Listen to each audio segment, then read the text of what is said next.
a Timoteo, que Pablo el apóstol le envía a nuestro querido hermano Timoteo. No voy a predicar mucho, hermano. Hoy sí me dijeron, por favor, no te me demores porque hay muchas cosas que hacer, hay sorpresas, hay concursos, no. No, vamos a tener una pequeña reunión y hacer ciertas cosas, hermano, importantes también.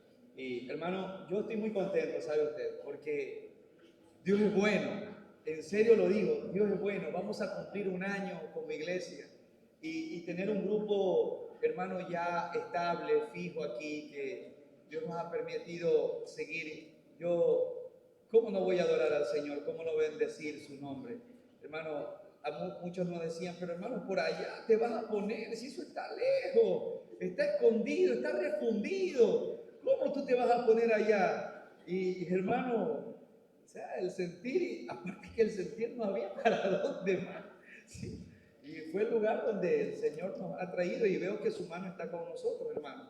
La semana pasada, mi querido hermano, estuvimos observando los requisitos pastorales y el apóstol Pablo los mandó o se lo dio a Timoteo con el fin de que ese sea el parámetro el cual o por el cual la iglesia reconozca a los verdaderos líderes de los falsos líderes.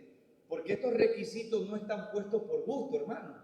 Estos requisitos fueron dados por Dios a través del Espíritu de Dios a Pablo para que lo envíe a Timoteo y que nosotros podamos distinguir a estos hombres de Dios para que sean ellos los que tomen la batuta de poder dar dirección, orientación a la iglesia del Señor. Y recordemos que esta carta de Pablo a Timoteo no fue dirigida a la iglesia como tal, sino que esta carta fue direccionada para este hombre llamado Timoteo, ¿sí? ¿Y para qué? Para que él pueda corregir, pero también el propósito de lo que manifiesta, para que calle a estos hombres que se habían desviado de la verdad, para que él impida que ellos puedan seguir enseñando, porque la iglesia estaba siendo trastocada. Y nosotros, hermanos, recordando que estos requisitos para los pastores estaban direccionados para que la iglesia pueda identificar, pueda enmarcar a los verdaderos hombres de Dios y pueda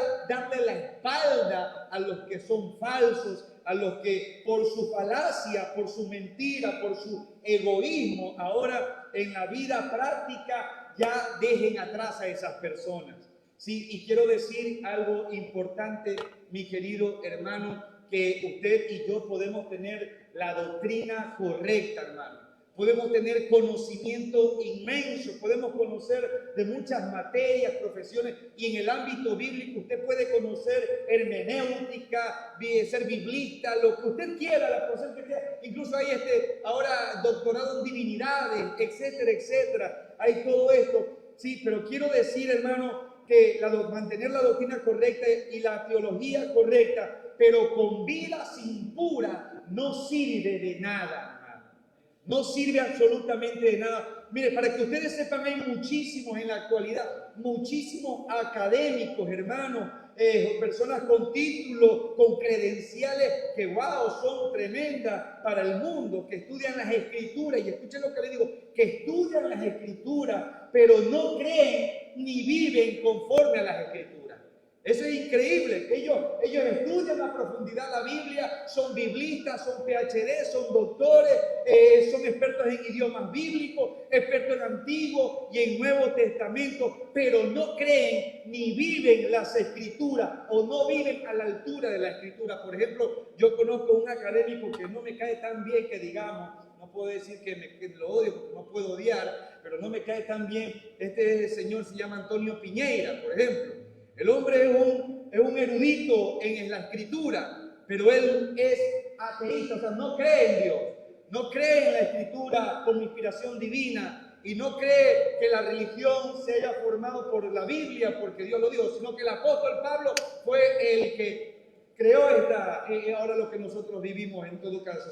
Entonces, usted puede ver, mi querido hermano, que cuando en cambio analizamos la escritura de Dios, hermano, cuando estudiamos a conciencia la palabra de Dios, usted verá que la doctrina que sobresalta o salta o resalta, como usted quiere llamarle, en la Biblia, del apóstol Pablo y de los otros teólogos que también tenemos aquí en las Escrituras, más que la doctrina de muchas cosas, está y sobresale la doctrina del Espíritu Santo.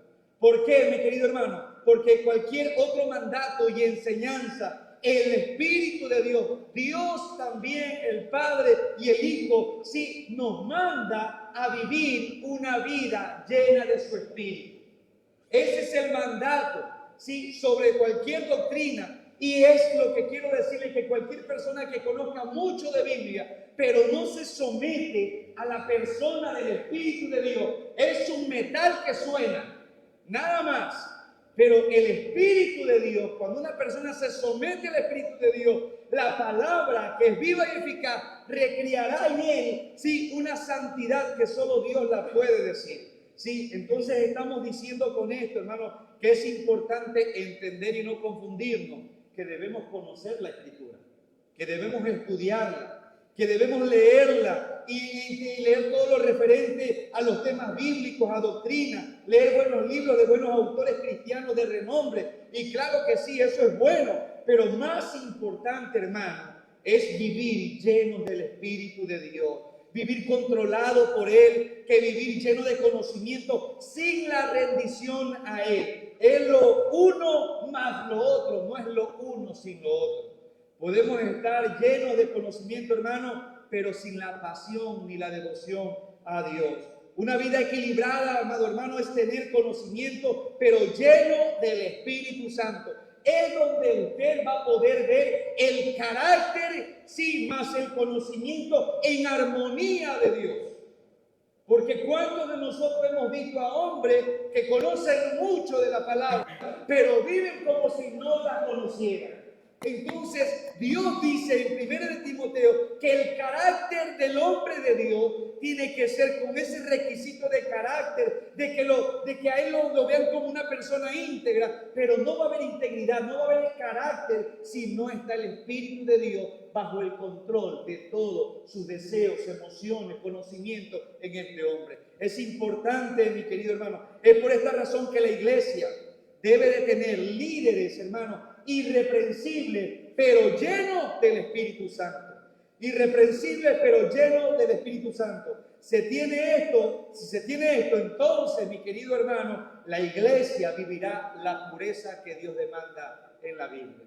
Vivirá la pureza, ¿por qué? Porque usted va a ver un hombre que dirige, que preside bajo la pureza del Espíritu de Dios, y usted querrá imitar su carácter, imitar lo que Él hace, sí, lo que Él dice en todos estos aspectos, porque entonces esta persona va a ser el modelo a seguir, ¿sí? Y no vamos a decir como algunos sobre espirituales que dicen, yo no soy seguidor de hombre. Está bien, no siga ningún hombre. Yo solamente mis ojos puestos en Jesús. Sí, está bien. Pero por esta razón Dios dejó a hombres espirituales para que imiten su fe y su conducta.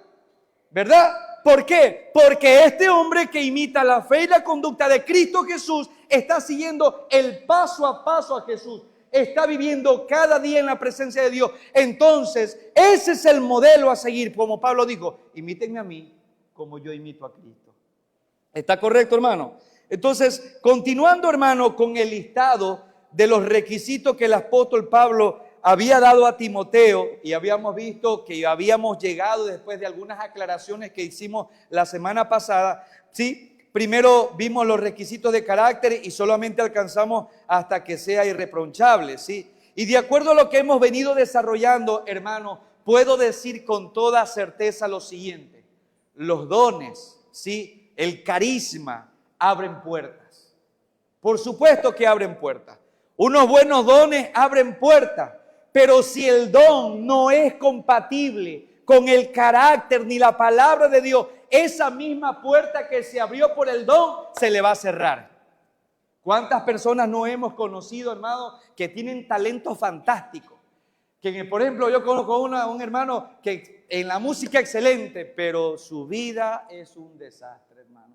Entonces se abren puertas por el don, pero por causa del carácter, hermano, se cierra. Y esta fue la primera cualidad que enmarca a todas las demás. Ser intachable, ser irreprensible, equivale a tener carácter. Y escúcheme, hermano, este llamado, estos requisitos, no solo son para los pastores. Estos requisitos son para toda la iglesia. Dios pone como requisito para el obispo, pero el fin es que toda la iglesia emule, imite esos requisitos que Dios está dando en primera de Timoteo. Tener carácter, entonces, hermano, ¿qué significa tener carácter? No es el que más grita, no es el que más pelea, no es el que más tiene el vozarrón. No, eso no es carácter. Tener carácter se refiere a la fuerza interior y determinación que tiene una persona para actuar de acuerdo con sus propios principios, en este caso bíblicos, con los valores bíblicos y con las convicciones bíblicas. Incluso cuando enfrenta presiones externas o dificultades, se mantiene bajo sus principios. Eso se llama tener carácter. Es una persona que tiene carácter, es honesta, es responsable, es resiliente, es confiable, es auténtica. Tener carácter significa, en pocas palabras, es ser dueño de sí mismo. Que nada lo mueve, que nada lo trastoca, que aun cuando recibe males, él da bien. Porque él tiene el conocimiento, ¿sí?, de que a Dios, o Dios ha dicho que lo juzgará al que lo ofende, pero que nosotros debemos mantenernos sí o sí en Cristo Jesús.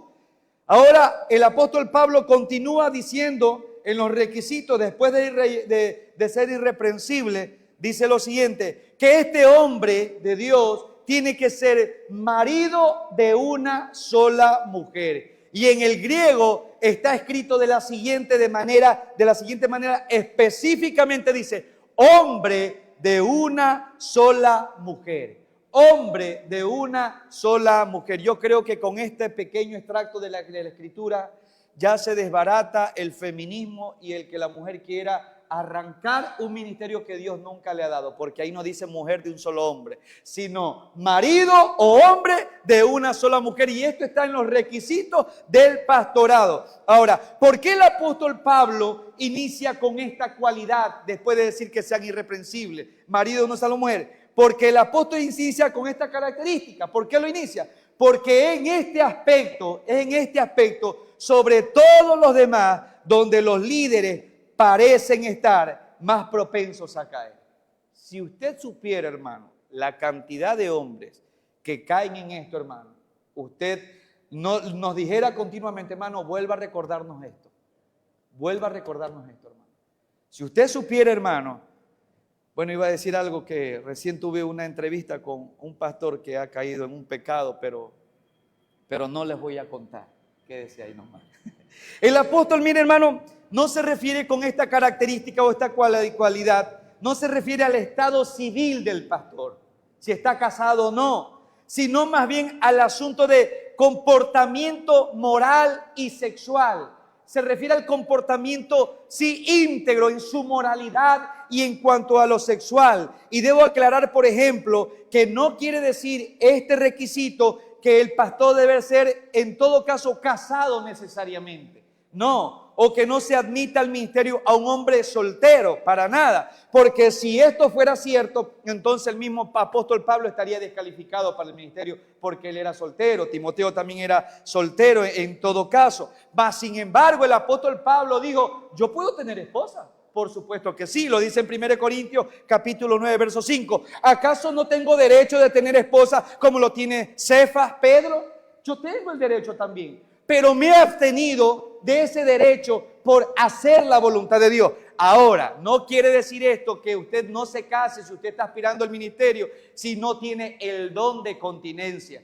Y tener el don de continencia es eso, es un regalo que Dios le da a la persona. En pocas palabras, que le gusta más un árbol que una mujer en este caso.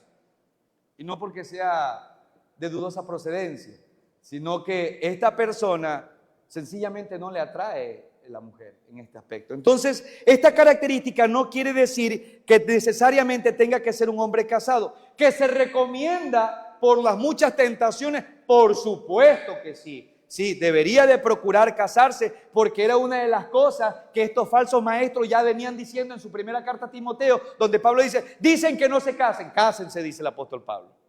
Es lo primero. Ahora, ¿qué significa entonces ser marido o hombre de una sola mujer? Significa lo siguiente, hermano. Ser un hombre de carácter y de moral, y de lealtad absoluta hacia su esposa, si es casado. Ser leal, de carácter moral y de absoluta hacia su esposa. Un hombre de una sola mujer es alguien que es sexualmente fiel, que no coquetea ni se involucra en adulterio de ningún tipo, porque no solamente es el acto, también es un asunto de que empiezo a coquetear con alguien en el chat, que empiezo a seguir a X mujer en las redes sociales. Es un conjunto de todo esto. ¿Por qué, hermano? Porque su reputación debe de ser la de un hombre que ama y honra a su esposa. Un hombre de una sola mujer es un hombre que es fiel en todo a su esposa. Es un hombre que ha dedicado su corazón, su mente a su esposa. A ella solamente ama y desea, y su pensamiento está continuamente en ella. Después de Dios, obviamente. Anhela llegar a su casa para verla, para hablar con ella. Mantiene sus pensamientos como su conducta, controlados por el Espíritu de Dios. Es lleno de la palabra. Si un hombre, por ejemplo, cae en adulterio, pero no era cristiano, hermano. Cayó en adulterio, pero no era cristiano, porque salta las preguntas enseguida, ¿no? Eso no lo descalifica si viene a Cristo, se arrepiente, camina en santidad del Señor, se perdonaron ambos y empezaron a caminar, desarrolla un carácter y es llamado Dios al ministerio. No lo descalifica porque la Biblia dice en 2 Corintios 5:17, de modo que si ahora alguno está en Cristo, nueva creación es. Las cosas viejas pasaron, todas son hechas nuevas. Pero es distinto, mi querido hermano, si una persona siendo cristiana cayó en adulterio. Ya esa misma persona se descalificó. Y peor aún, hermano, es más grave si la persona ya está pastoreando, cae en adulterio, está descalificada. Y como les dije la semana pasada, no podemos ser más buenos que Jesucristo en decir, sí, lo perdonamos, porque Dios nos perdona a todos. ¿Quién no?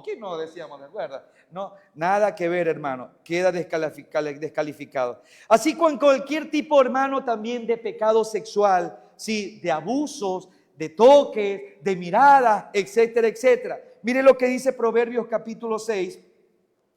Proverbios capítulo 6, versos 32 y 33. Proverbios capítulo 6, versos 32 y 33.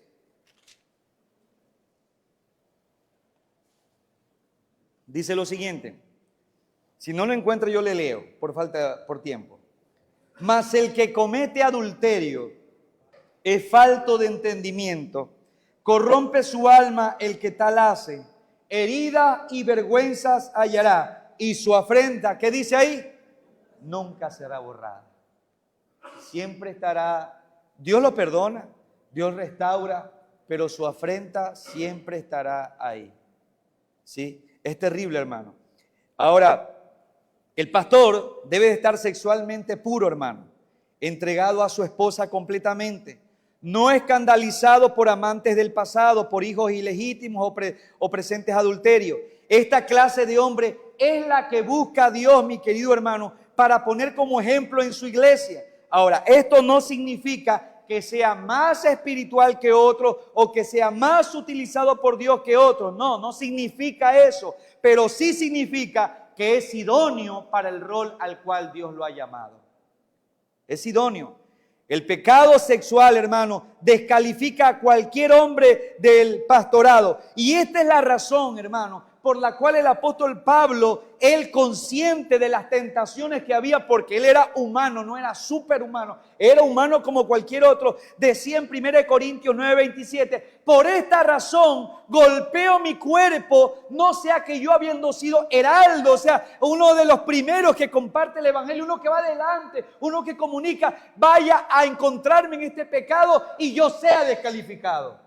Y cuando hablo de golpear su cuerpo es una metáfora, hermano, es una una ilustración que da, no va como a la narcisista de Jesús y se golpeo mi cuerpo. Cálmate, cálmate. No, hermano, no. Sino que él hablaba que ponía en sumisión su cuerpo, sus pensamientos, su voluntad al Espíritu Santo. Por eso les hablé del Espíritu Santo. Sometía todo lo que él era en sí al Espíritu de Dios. ¿Cuál fin era esto? El fin era sencillamente de que él no quería ser descalificado, porque él valoraba mucho la confianza que Dios le había dado al ministerio. Este requisito, hermano, ¿sí?, da credibilidad al líder si se mantiene así. Porque en este contexto de lo que Pablo escribe a Éfeso, hermano, al igual que también en este tiempo, hermano, la impureza sexual imperaba.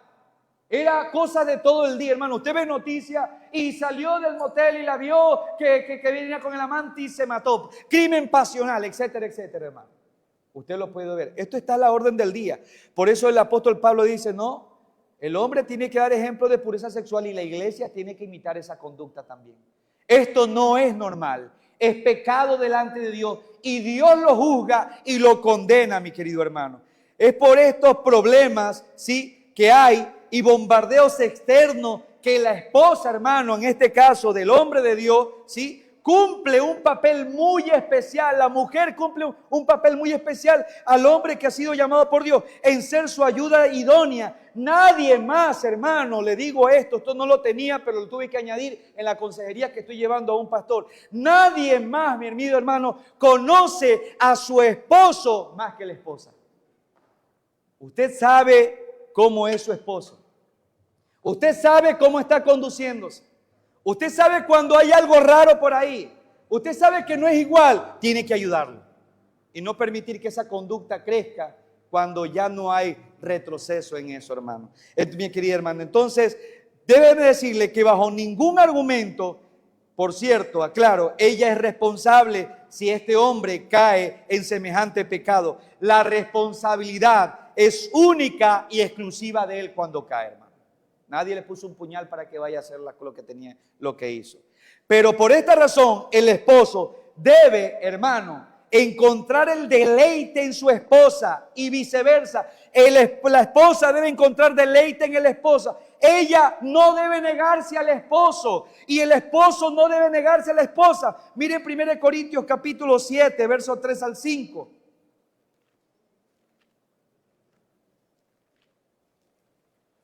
No debe negarse la esposa al esposo y viceversa, hermano. 1 Corintios 7, del 3 al 5. Dice lo siguiente. El marido cumpla con la mujer el deber conyugal. Y asimismo la mujer con el marido. La mujer no tiene potestad sobre su propio cuerpo, sino el marido. Ni tampoco tiene el marido potestad sobre su propio cuerpo, sino la mujer. No se niegue el uno al otro, a no ser por una sola causa. ¿Cuál es la causa, hermano? Por la oración, que él quiere ocuparse sosegadamente en la oración, y por un ayuno. Y dice, después de que hayas orado, que te retiraste un ayuno, que te retiraste a la iglesia a orar, vuelve, dice otra vez, y se junten para que no sean tentados por Satanás a causa de vuestra incontinencia, hermano. ¿Cuántos ministros de Dios han caído en pecado? Porque ahora son más populares que la Coca-Cola. Y les quiero decir lo siguiente. Se van de viaje por semanas, dejan a la esposa encargada en la obra, en la familia, hermano, y cuando pasó el tiempo, el pastor ha tenido embarazadas mujeres en otro lado. No puede, bajo ninguna circunstancia, abrirse el esposo de la esposa. ¿Cuántos matrimonios, amado hermano? Cuando hubo el problema bancario aquí, yo recuerdo, la esposa dice, déjame irme a España, se fueron a España.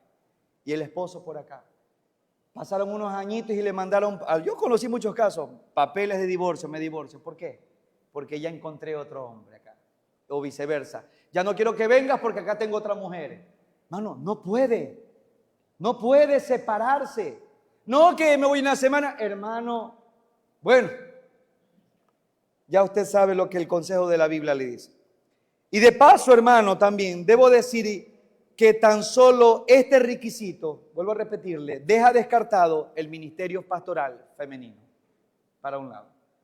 Mi esposa, quiero aclarar, mi querido hermano y hermana, yo sé que muchos venimos con esto de otros lados, mi esposa no es pastora,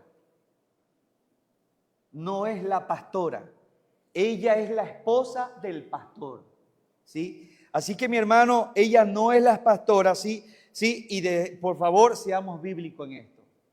No hay mujeres que ocupen el rol pastoral.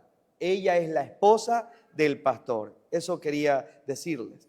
La otra característica que el apóstol Pablo continúa diciendo en Primera de Corintios, capítulo 3, sí, es que este hombre de Dios también sea sobrio. Sí, y la palabra griega significa estar libre de influencias como de alcohol, o sea, que algo lo esté controlando, o sea, tiene que ser sobrio. En un sentido más amplio, tiene que ser sobrio, tiene que ser controlado por el Espíritu de Dios. Se refiere a una persona que es templada, que es moderada en todas las cosas. ¿Qué quiere decir esto? Que esta es una cualidad de un líder que debe de ser uno que piensa con claridad, que no comete o hace un juicio o un criterio sin que esta persona esté cegada por algo que ocurrió o porque está influenciada por algo. Él tiene que pensar con claridad. Por eso dice que ser sobrio tiene que ser una persona templada y moderada. Debe de poseer la fuerza interior para abstenerse de cualquier exceso que entorpezca los sentidos, hermano. Se necesita con urgencia hombres sobrios en la iglesia actual. Estos hombres sobrios, serán para la iglesia los que los hijos de Isaacar, según Primera de Crónicas 12:32, fueron para el pueblo de Israel. ¿Qué hicieron los hijos de Isaacar? ¿Por qué los destaca la Biblia? Porque decía la Escritura, estos hijos de Isaacar eran entendidos en los tiempos y conocían lo que debían hacer en tiempos difíciles. Los hombres de Dios tienen que ser sobrios para cuando vengan tragedias, situaciones difíciles, conflictos en la iglesia o en el mundo, ellos de una manera templada, dueños de sí mismos, sepan cómo dirigir a la iglesia de Dios. Sepan qué decisión tomar para todo esto. Estos son los hombres que Dios necesita en la iglesia del Señor, y aparte de esto necesita como otra característica ser prudente. El hombre de Dios necesita ser prudente. Implica tener buen juicio y autocontrol. Se refiere a una mente equilibrada, a una mente sensata, que toma decisiones sabias y reflexivas en lugar de dejarse llevar por las emociones. No se deja llevar por las emociones. No se deja llevar por los sentimientos. Es que tengo corazón de madre. Puede tener el corazón de madre, pero amárrese el corazón de madre y tome decisiones conforme a la palabra de Dios. Porque la iglesia es de Dios, no nuestra. Quiere decir esto que este hombre prudente es disciplinado y conoce cómo ordenar correctamente sus prioridades. Ordena sus prioridades. Hermano, y una de las cosas que tengo que llamar a la iglesia la atención es que pueden cumplir con cualquier otra cosa, menos con su tiempo a solas con Dios. Hay urgencia en todo. Usted nunca falta tarde al trabajo. Llueve, trueno, relampaguea, usted va. Enfermo, con gripe, con fiebre, usted va. Pero cuando es en la iglesia, cuando es el tiempo con el Señor, ahí no hay problema. ¿Sabe cuál es el problema? El problema es las prioridades. No lo tiene al Señor como su prioridad. Ese es el problema.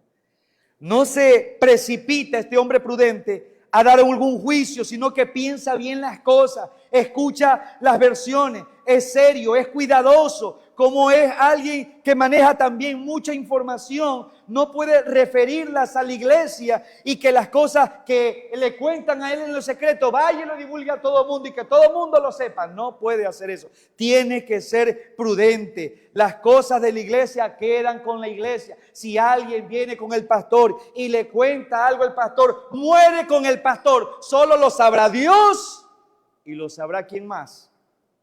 El pastor. No puede divulgarlo. Y esto es algo, hermano, común. Solo una vez cometí el error con mi esposa de contarles algo a un bandido que decía ser pastor. Hermano, nos hizo pedazos. Y qué triste, ya no volví a confiar más en él. Y yo creo que a algunos de nosotros nos ha pasado lo mismo. Usted le contó de buena manera a esta persona y el hombre lo divulgó, lo dijo. Solo le faltó decir el nombre, nada más. Pero todo el mundo recuerda la vergüenza que sentimos decir. Parecían iguanas los hermanos.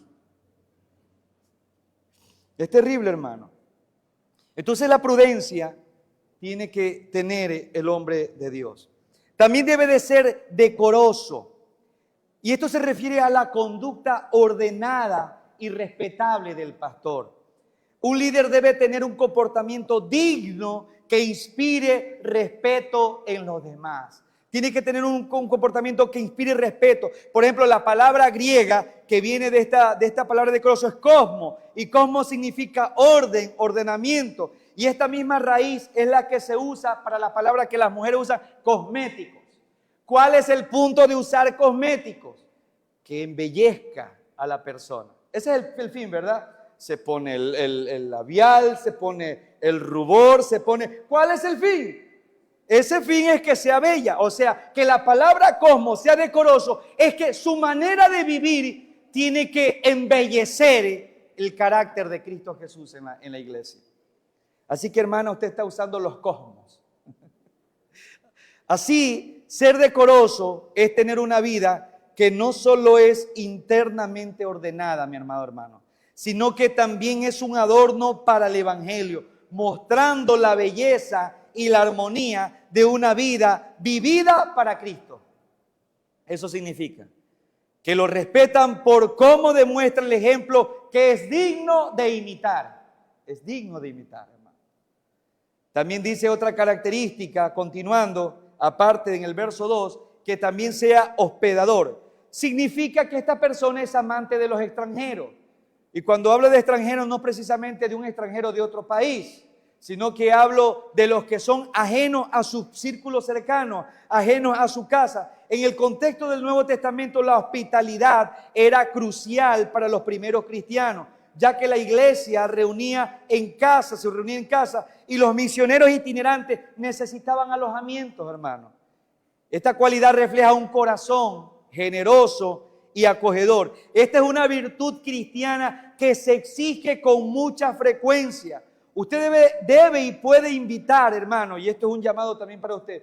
Usted debe y puede invitar a sus hermanos en Cristo a su hogar, a una comida, a una salida de pronto entre familias para poder conocerse mejor y traer esa armonía, esa hermandad. No a chismear, no a tener cuentos, sino a conocer más y más a sus hermanos y a ayudarse mutuamente. Y de pasada, yo en algún momento a usted le va a llegar una invitación de mi parte, hermano. Ya he invitado a algunos a mi casa a comer, hermano. Algunos quieren repetir, pero espérese porque somos muchos, ¿sí? Así que de a poquito. El fin, ¿cuál es, mi querido hermano? Es que hay que mostrar, hermano, la hospitalidad en los hermanos. Yo conozco a un hermano que se congrega con nosotros, hermano. Tiene un corazón muy generoso. En su limitado condición, hermano, vive invitando a los hermanos un desayuno o qué comer. Esa conducta, hermano, es digna de imitar. Usted no espere que le digan, hermano, ¿puede traerse algo, hermano? Dispóngase, porque será bien recibido, hermano. Es digno de imitar. También dice, hermano, como otra característica, que sea apto para enseñar. El hombre de Dios debe de ser apto para enseñar. Esta es la única cualidad, hermano, que no es de carácter dentro de este verso bíblico, sí, sino que es un don, es un regalo, es una habilidad que Dios le ha dado a este hombre de Dios. Un líder debe de ser capaz de comunicar la verdad de Dios de manera clara y efectiva. O sea, esto no se refiere a que usted estudió para ser profesor, que para ser ingeniero, etcétera, y usted por profesión sepa decir o hablar bien. No, se refiere a un don bíblico, hermano, un don que Dios le ha dado para entender la Escritura y la sepa explicar, hermano. Yo conozco muchos ingenieros, doctores, etcétera, pero dicen, no entiendo la Escritura, porque esto no es porque se acercó nada más. Esto es porque es un regalo de Dios que le otorga a la persona para poder entender, hermano. Por eso la necesidad de congregarse, porque Dios ha levantado pastor maestro en este lugar para que a él pueda desarrollar lo que usted no entiende en su casa, en su hogar. Hay cosas que a veces no entendemos, hermano, pero necesitamos congregarnos. Decía alguien, yo no necesito congregarme, yo pongo los canales de YouTube y pongo ahí a Sujel Michelén, Miguel Núñez. Yo tengo un playlist largo. Hermano, eso no es lo correcto. Está bien, nos edifican, pero hermano, el deber del cristiano es no dejar de congregarse como muchos tienen por costumbre. ¿Usted entiende aquello, hermano? Usted se pregunta, hermano, ¿por qué Pablo incluye este requisito en una lista de cualidad moral? El que sepa enseñar, lo hace porque la enseñanza eficaz, hermano, se teje en el carácter del pastor maestro. Se teje en el carácter del pastor maestro. Lo que el hombre es, no puede estar divorciado de lo que dice. ¿Entiende aquello? Lo que el hombre es, no puede divorciarse de lo que él dice. O sea, lo que él dice habla más de lo que él hace. Decía Richard Baxter lo siguiente: el que siente como habla, seguramente obrará como habla. Predicar y enseñar es una de las tareas principales de los pastores y ellos deben de explicar la escritura de manera clara, básicamente como cuando a un niño se le da las papillitas y le abrió la boca y tome, ahí está la cucharadita. Ese es el deber del pastor. Ahora, saque sus propias conclusiones. Muchos ministerios que hay que no explican la Biblia, hermano, ahí se equivocó el hermano. No lo llamó Dios, porque el pastor enseña y explica las escrituras, mi querido hermano. Ahora, ¿qué criterio se debe de tener, hermano, para identificar a un hombre como maestro capaz? ¿Qué criterio? Un maestro capaz, hermano, debe de tener el don de enseñanza. No es una habilidad natural, sino la capacidad que da el Espíritu Santo de Dios. Un maestro debe tener también una profunda comprensión de las doctrinas bíblicas. Debe estar nutrido con las palabras de fe y de la buena doctrina. Él conoce y sabe las doctrinas de la Biblia. Conoce la palabra de Dios. Un maestro capaz también debe de tener una actitud de humildad. No puede ser arrogante. Ay, sí aprendiste lo que yo te dije. Ah, sí, porque Dios me lo revela a mí solo. A ti no te lo puede. No, hermano. La Biblia dice, hablando del Señor, cuando hayas dicho o hecho lo que se te mandó a hacer, ¿sabes lo que tienes que decir tú? Lo que tengo que decir yo. Siervo inútil soy, Señor. Siervo inútil. Eso es lo que tengo que decir. Eso es lo que tiene que ser un hombre de Dios. No debe de ser orgulloso ni arrogante, tiene que ser humilde. Hermano, ¿y a cuántos nos falta la humildad? Necesitamos mucha humildad. Un maestro es capaz de, o debe de vivir una vida de santidad. Debe de ser creíble y vivir lo que enseña. O sea, que usted conozca que esta persona, ¿sabe que ese hermano habla y yo lo respaldo? ¿Sabe por qué? Porque él vive lo que él está hablando. Él vive. Si no vive lo que habla, ese hombre descalificó hace mucho tiempo. No ha sido llamado por Dios. Un maestro es capaz de evitar el error. Por último, el maestro es capaz, o el maestro capaz debe tener valentía y convicciones en momentos de fragilidades. Él conoce lo que tiene que hacer. Tengo miedo, pero debo de seguir. Tengo miedo, pero la Biblia me dice que debo hacer esto. Tengo temor, pero la Biblia me dice que debo de creer. Hay convicción, hermano, y creencia versus convicción. Hay mucha diferencia. La convicción es más que una mera creencia. Mire lo que dice la Biblia. Dice lo siguiente. Muchos dicen que yo sí creo en Dios, pero no viven como Dios demanda. La Biblia dice en Santiago, los demonios también creen. Déjeme decir. Sí, creen en Dios. Ellos no son ateos. Ellos entienden hasta la escatología perfectamente. Ellos no son ateos. Pero dice Santiago, ellos creen en Dios y tiemblan, pero no obedecen. No obedecen. Es una gran diferencia decir solamente yo creo en Dios y vivir como nos da la gana, hermano. Entonces un maestro capaz debe de tener valentía y convicciones firmes. que la palabra de Dios mora en abundancia en él. También dice en el verso 3, un poco más adelante, del capítulo 3, no dado al vino, o sea, a la borrachera. La palabra griega se traduce literalmente como no al lado del vino, o sea, la cerveza ahí, el alcohol, etc. Implica no ser un bebedor excesivo o un borracho en todo caso. Imagínense que como pastor, ven hermanos, abran hoy el Corán. No dado al vino. Hablamos Lucas, el doctor Lucas. No, hermano. Imagínense un hombre así. Por eso dice, no dado al vino, no estar al lado del vino, de la borrachera, no puede. Un líder debe de ser sobrio y tener control sobre sus deseos. Aun cuando la Biblia dice en Salmos, por ejemplo, que el vino alegra el corazón del hombre, Salmo 104:15, tiene el potencial, el alcohol, de dañar su vida y a los de alrededor. Hermano, ¿cuántos hogares no han sido marcados por hombres borrachos? ¿Cuántos niños que ya crecieron y son adultos y tienen familia, tienen traumas por causa del alcohol? Y están marcados, viven con esa herida abierta porque el padre fue un alcohólico y no tuvo control de sí mismo y los marcó, los dañó. Por eso dice el hombre de Dios, no tiene que estar al lado del alcohol. No puede. Porque el llamado es ser controlado por el Espíritu Santo y no por cualquier otra cosa.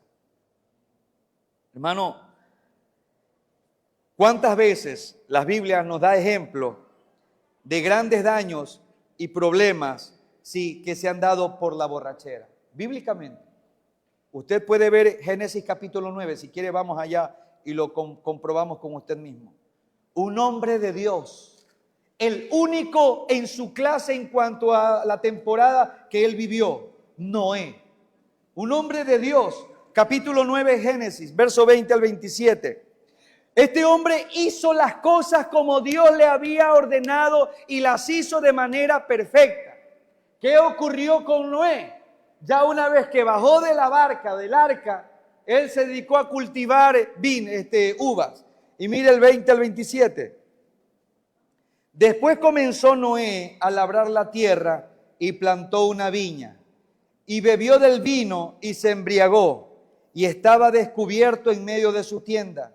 Y Cam, padre de Canaán, vio la desnudez de su padre y lo dijo a sus dos hermanos que estaban afuera. Entonces Sem y Jafet tomaron la ropa y la pusieron sobre los propios hombros y andando hacia atrás cubrieron la desnudez de su padre, teniendo vueltos sus rostros, y así no vieron la desnudez de su padre. Y despertó Noé de su embriaguez y supo lo que le había hecho su hijo más joven, y empezó este hombre y dijo: maldito sea Canaán, siervo de siervos será sus hermanos. Dijo: más bendito por Jehová mi Dios sea Sem, y sea Canaán su siervo. Engrandezca a Dios a Jafet y habite en las tiendas de Sem, y sea Canaán su siervo. Mi querido hermano, el culpable de ese problema que ocurrió ahí fue el propio Noé, por la borrachera. Dicen los estudiosos, hermanos, que lo que ocurrió ahí fue una violación, que es muy probable que violó al padre borracho. ¿Sí? No se los aseguro. Por eso es la gravedad o la intensidad de la maldición que Noé ejerce. Hermano, ahora pocos días paso casi todos los días, vengo a la iglesia, me refugio en ese pequeño lugar a buscar a Dios. Y aquí cerca de la universidad hay lugares de matiné para jóvenes. 3 chicos, y mi esposa estaba conmigo, 3 de la tarde. 3 chicos sacaban de esta discoteca a una muchacha, así, la sacaban y la embarcaron en un bus, uno en un taxi, uno de un lado, el otro lado y el otro al frente. Dios quiera la hayan llevado a su casa. Pero hermano, ¿por qué ocurre esto? La insensatez del ser humano, hermano. La insensatez del ser humano es terrible. Hay otro ejemplo bíblico en Levíticos capítulo 10, la borrachera. Levítico 10 del 1 al 11. Mire lo que dice Levítico 10 del 1 al 11. Había una orden exclusiva de parte de Dios a los sacerdotes que llamó para ministrar el lugar santísimo, ¿sí? el tabernáculo. Y uno de estos sacerdotes era Nadab y Abiú, hijos del sacerdote Aarón. Y una de las órdenes que Dios le dice, ¿sabe qué? Cuando vayan a ministrar, cuidadito me van a presentarse borrachitos aquí. Cuidadito es lo que le dice Dios ahí. Pero veamos cómo ocurrió. En el verso 1 al 11 del capítulo 10. Nadab y Abiú, hijos de Aarón, tomaron cada uno su incensario y pusieron en ello fuego, sobre el cual pusieron incienso, y ofrecieron delante de Jehová fuego extraño, que él nunca les mandó, fuego extraño que él no mandó, y salió fuego de delante de Jehová, y los quemó, y murieron delante de Jehová. Entonces dijo Moisés a Aarón, esto es lo que habló Jehová diciendo, en los que a mí se acerca me santificaré, y en presencia de todo el pueblo seré glorificado. Y Aarón cayó. Estos muchachos vienen con el incensario y en su estupor, en su borrachera, colocaron una de almendra, otra de canela, una de alpí y así. Eso hicieron. Eso fue lo que hicieron. Dios había dejado las medidas y los pesos para cada ingrediente que el incienso esté. Pero estos borrachos vienen y colocaron y vienen a mecer el incienso. ¿Qué ocurre, hermano? Que del lugar santísimo, que lo dividía la cortina del lugar santo, sale fuego y los quema vivos, los calcina. Porque esto no es de burla. Esto es algo serio, mi querido hermano. Y en el verso 9, 8 y 9, vamos a ver de Levítico 10, da la razón que da. Y Jehová habló a Aarón diciendo, tú y tus hijos, o sea, tú no eres inocente, Aarón, porque tú como padre pudiste haber visto esto y tú permitiste, dejaste que continúe. Tú y tus hijos contigo, no beberás vino ni sidra cuando entres en el tabernáculo de reunión, para que no mueran. Y dice, estatuto perpetuo será para vuestras generaciones, para poder discernir. ¿Cuál es el propósito? Tener claridad. Para poder discernir entre lo santo y lo profano. Sí, entre lo santo y lo profano. Y entre lo inmundo y lo impío. Y para enseñar a los hijos de Israel todos los estatutos que Jehová les ha dicho por medio de Moisés. Y esto no es solo para el pastor, hermano. Es para la iglesia entera. Ay, una copita no hace nada malo, hermano. Ya. No, hermano. Cuidado, va a sacar el león que tiene usted ahí metido. Ese león rugiente, hermano, porque usted tiene que saber algo.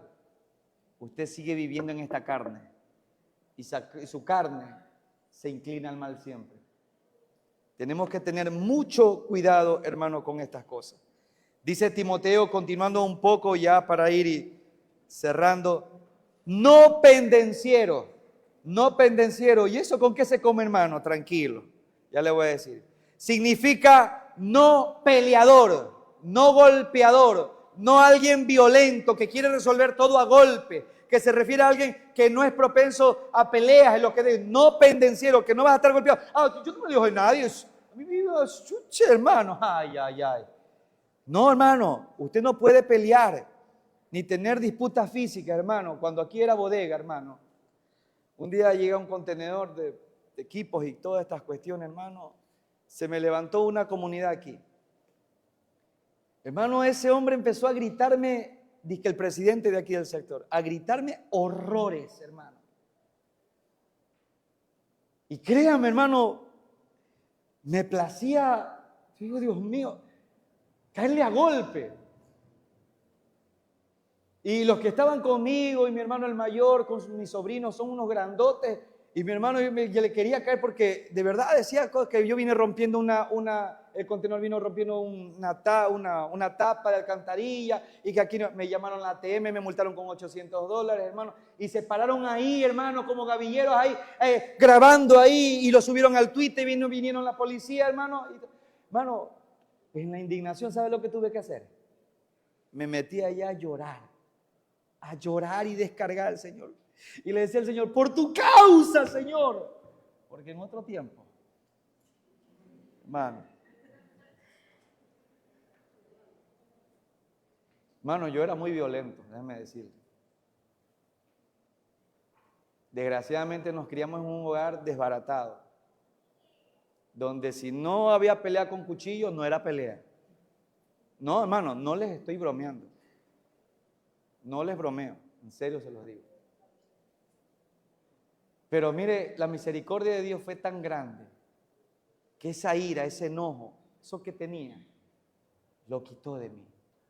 Porque era una ira que tenía continuamente. Vivía airado, vivía enojado. Ese chiquito, blanquito, y así, todo como usted me puede. Yo era malo, hermano. Sí. Y no destaco la maldad. Yo creo que alguien me pudo haber pegado, pero Dios tuvo misericordia de mi hermano. Pero eso ocurría.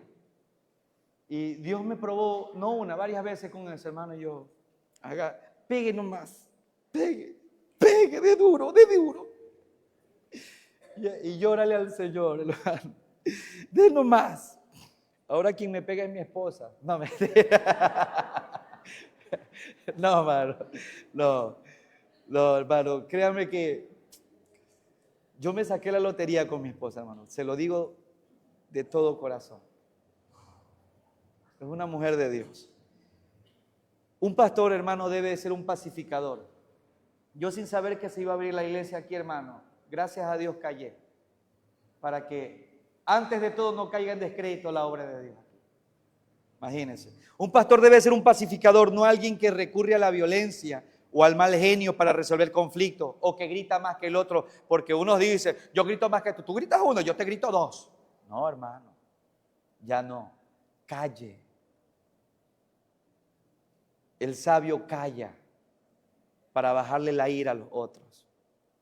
En el contexto de la iglesia de Éfeso, donde está Pablo, Timoteo, también podría aplicarse a las disputas verbales o a los argumentos acalorados. No, es que no es así que... Tú tienes la razón, yo soy el ignorante. Punto. Se acabó.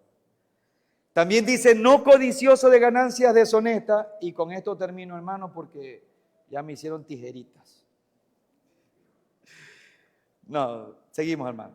Esta es una cualidad económica, hermano. La palabra se refiere a alguien que no busca obtener dinero de manera vergonzosa o deshonesta. El líder no debe de usar su posición o el ministerio para enriquecerse ilícitamente, como muchos lo hacen, hermano. Esta cualidad es tan importante que se repite también en Tito 1:7, y lo dice otra vez porque es importante. Es una persona que no se mete en negocios chuecos. Es que, hermano, acá está la pega. Acá me dijeron que ganas al 1000 por 1, ¿sí?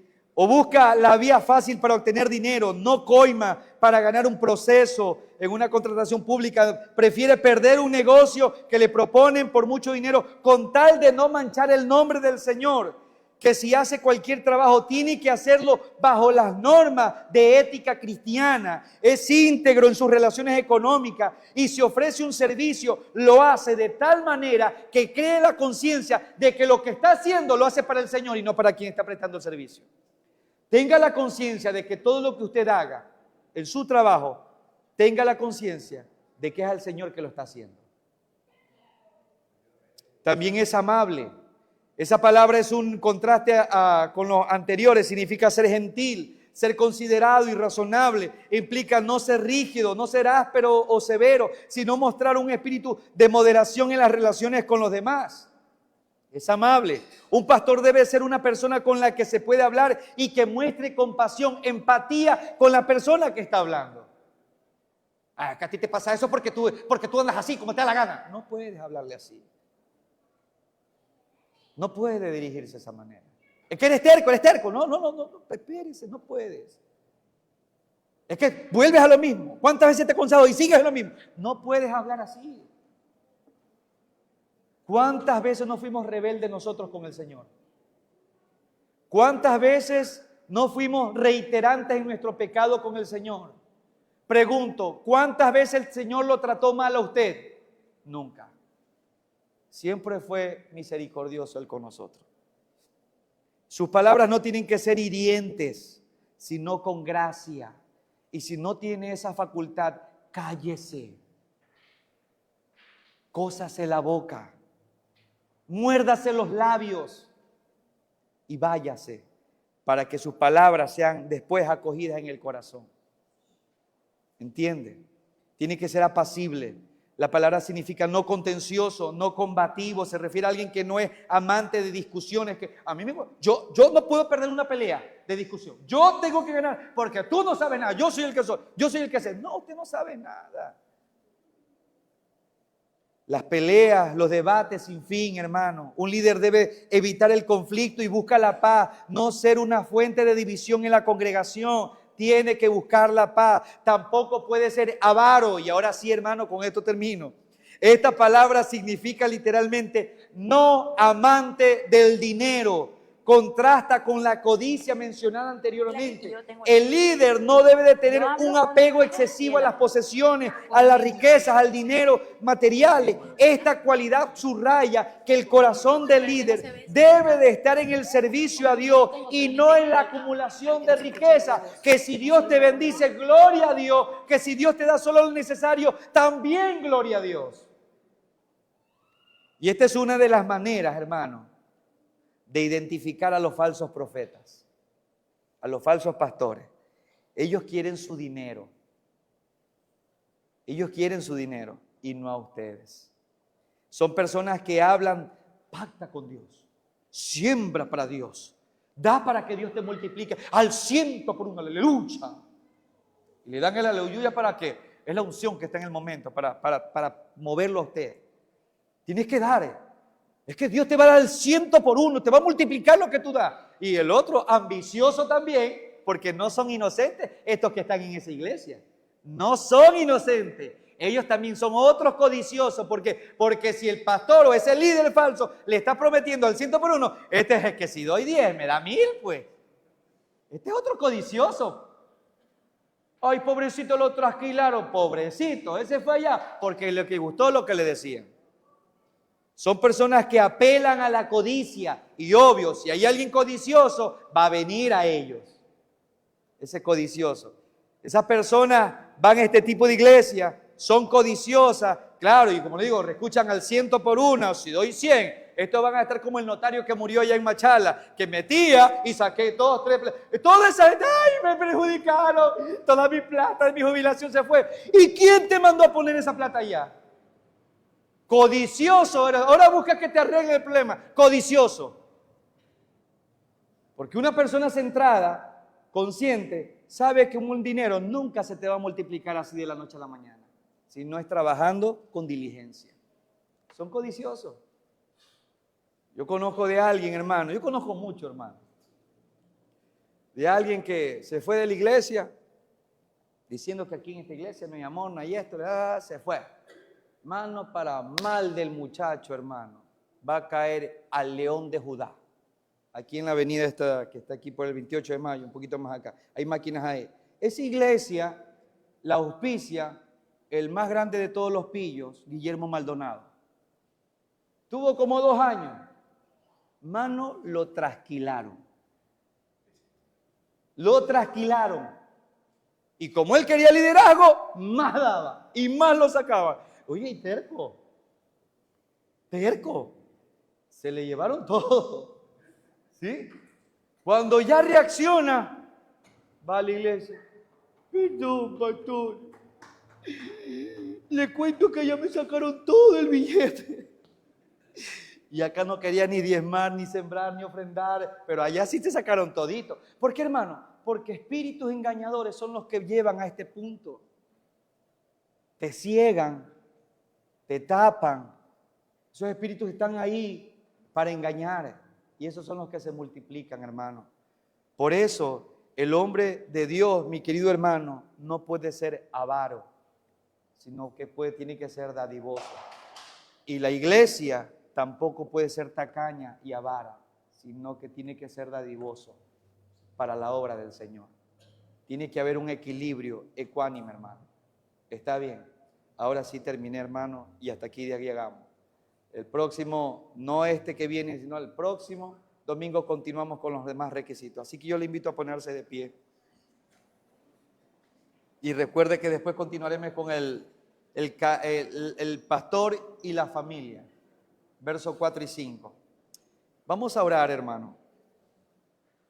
Señor y Dios, te doy gracias por tu palabra. Siempre tu palabra, Dios, es efectiva, viva, eficaz, Señor. Y siempre viene a tiempo, Dios. Yo te doy gracias, Señor, por esta tu iglesia. ¿Cuántos de nosotros no fuimos engañados muchas veces, Señor? Pero gracias a Dios, Dios, tu palabra es la luz que alumbra, Señor. Y hace entender al simple, Señor. Y nos hace sabios, Dios. Y nos ayuda a evitar errores. Que estos requisitos, Señor, que hemos estado observando, Señor, nos dé claridad, nos dé luz del hombre que tú esperas que presida tu iglesia, Señor. Ayúdanos, Señor, también a poder imitar este carácter, esta conducta en nuestros hogares, con nuestras familias, con nuestras esposas, con nuestros hijos, Señor. Te lo rogamos en el nombre de nuestro Señor Jesucristo. Bendice tu pueblo, Señor, y permite que cada día tengamos más apego a tu palabra, Señor. Que aprendamos de ti, fuente de vida eterna. Que aprendamos de ti, Señor, dador de sabiduría. Que aprendamos de tu presencia, de tu palabra, Señor, para poder evitar los embates de este mundo, Señor, que con astucia quieren engañar, Dios. Bendice esta iglesia. Dale la gracia y el crecimiento, Señor. Y guárdanos, Señor, a los líderes que estamos al frente de esta obra, a los que estamos predicando, no solo por mí, porque somos algunos los que estamos predicando, Señor. Bendigo la vida de Eduardo, Señor, la vida de José, Señor, la vida de Tony, Dios. Padre, de Angelita también que nos ayuda en la escuela dominical, guárdalos, Padre. A los que dirigen, Señor, a los que presiden, Señor amado Dios. A las personas que tú has colocado aquí, Señor, que son dadivosas, Padre. Bendícelas, Señor. Bendice a mis hermanos en la carne, Señor, porque, Señor, sin ellos no hubiera podido hacer esta obra, Señor. Tú los colocaste, Dios, para bendecir, Señor, tu obra. También te ruego que tú los bendigas, Señor. En el nombre de Cristo Jesús, bendice tu iglesia. Amén y amén. Puede tomar asiento, mi amado hermano. No se me va a ir, por eso terminé un poquito temprano.